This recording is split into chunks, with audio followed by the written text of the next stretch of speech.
Make sure to subscribe and turn on the notifications so you can be alerted when new content is released. Enjoy the video.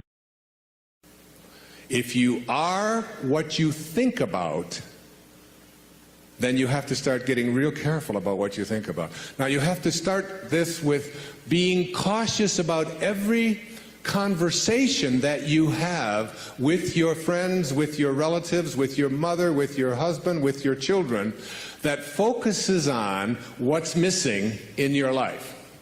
Because if you want to attract something into your life, something good, something grand, something godlike, something prosperous, something of well-being, health, whatever it might be, if you want to attract that into your life, but you're talking about what's missing and thinking about what's missing, and you understand that what you think about is what expands, you will continue to expand more of what's missing, and you'll continue to attract what's missing in your life. I never talk about what's missing in my life. I only put my attention on what I intend to create. And I have shifted it. And I learned this lesson a long time ago, but the place that it probably expresses it better than any is Esther and Jerry Hicks' book, Ask and It Is Given. The Teachings of Abraham is called Learning to Manifest Your Desires. Have more than anything, I think they're the greatest, among the really greatest teachings on the planet today. And I know Esther and Jerry, I know them well, I've been with them on many occasions. It's about practicing this idea of not putting your thoughts on what is missing and shifting it to, it's on its way. It's on its way. It's on its way. 4 words, just get them tattooed someplace inside of you.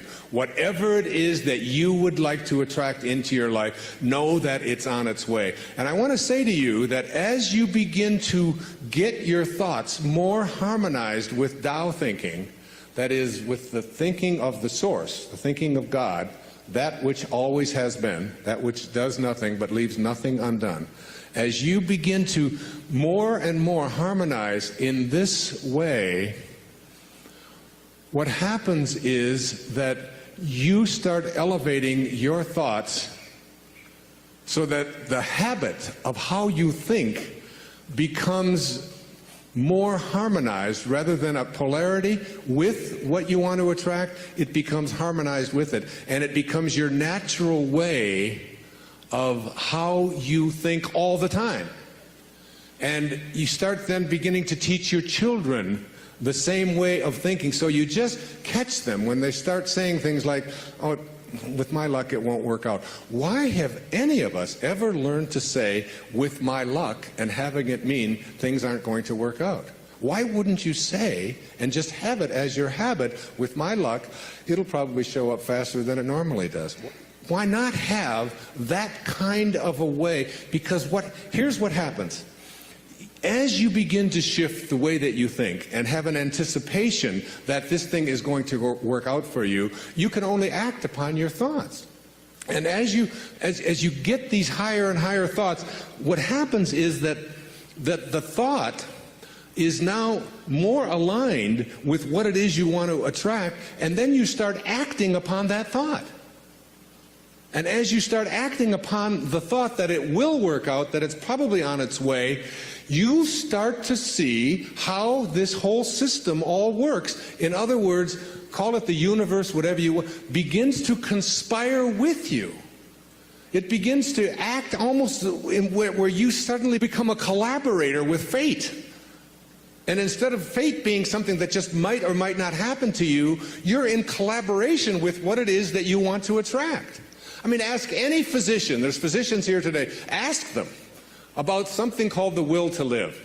Ask them about somebody who's going in for a corneal transplant and thinks that I'm going to see when this thing is done, rather than someone who thinks it probably won't work out. And which one would they rather work with? What is this thing called the will to live? What is this thing, this inner kind of thing that says, I refuse to allow myself to think? I say to my mother, who's 90 years old, almost 91 years old. I was with her for the last 5 days, every day, all morning long with her. And she's been going through some difficulties and so on. Most of you saw her on the PBS show, if you saw The Inspiration. She has always said to me how she was going to die. She said it to me when she was 60. What her death was going to look like, when she was going to die in her sleep, and it was going to be, it was going to be a peaceful thing, and she was going to do it when she was ready. When she was ready, she would leave, and she would know when it was time. And she says, and don't think it's time. I said, well, you got a hangnail there. Maybe we should just move on with it. And she said, no, I'll tell you when I'm ready. But she has always said, I will never allow Alzheimer's into my life. She's always said that is not something. She'll say things like, well, I can't remember this name quite as well as I did before, but that concept of it's just not anything that I've ever allowed myself to think is a possibility. And I said to her, well, what if you're wrong? She'll say, well, who'll know the difference? And they've done research on this, in studies on gerontology, where what does your life look like from 60 plus?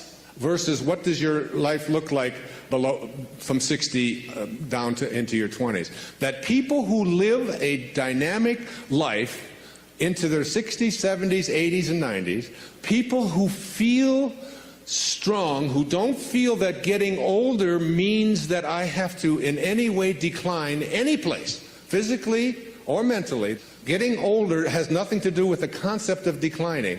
That when people are in their 20s and 30s and 40s and 50s, and this is their perception of what their life is going to be like when they're in their 60s, that those people have a much greater chance of not attracting the kinds of diseases that are so much age-related as do people who think of old as infirm and declining throughout their 20s, 30s, 40s, and 50s. That you change the way you believe about that and you say declining is not a possibility. I don't think about what's missing. You don't put your attention on what's missing. You don't tell other people about what's missing. And you don't tell other people about what you can't do and what isn't working and how terrible the world is. And the Tao teaches so much of it was written for leaders, people in positions of power. But I've translated all of that into your own level of leadership. And the great leaders are the ones who eschew violence. You have got to get yourself to a place where you don't allow yourself to have violent thoughts come into your consciousness. That means you got to watch the movies you're watching. That means the games that your children are playing, video games, have got to be monitored and removed when they have violence built into them. It means that you don't watch the news and you don't read the stories endlessly reaffirming what a terrible place this world is. It is not a terrible place. It's a perfect place. It's a beautiful place.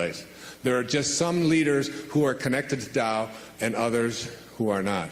And we can create the kind of world that we want to create when enough of us begin to say, not part of my consciousness. Nope, I don't buy gossip. No, I don't buy violence. No, I don't have anything to do with that. And you just turn the channel, you turn it off.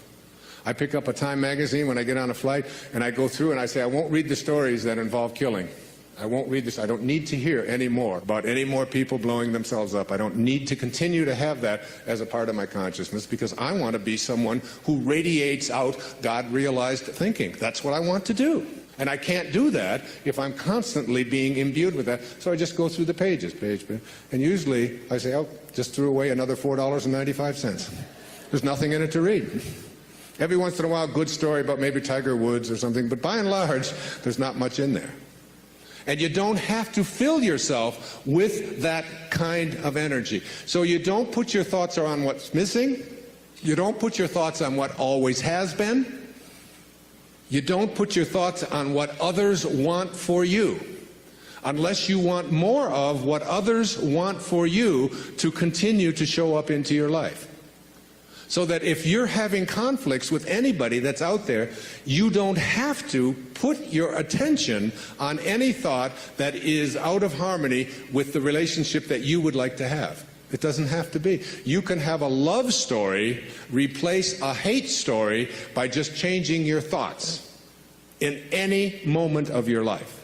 As you'll see, some of you will see it this afternoon, as Katie works with some of you and does the work and teaches you to ask yourself these questions about how can you be sure?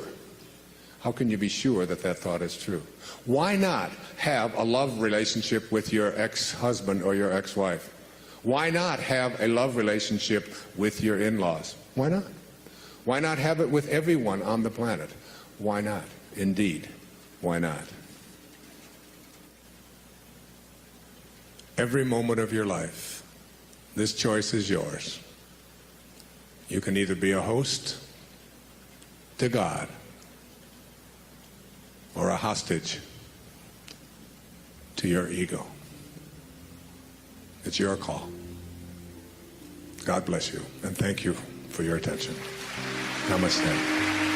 Thank you.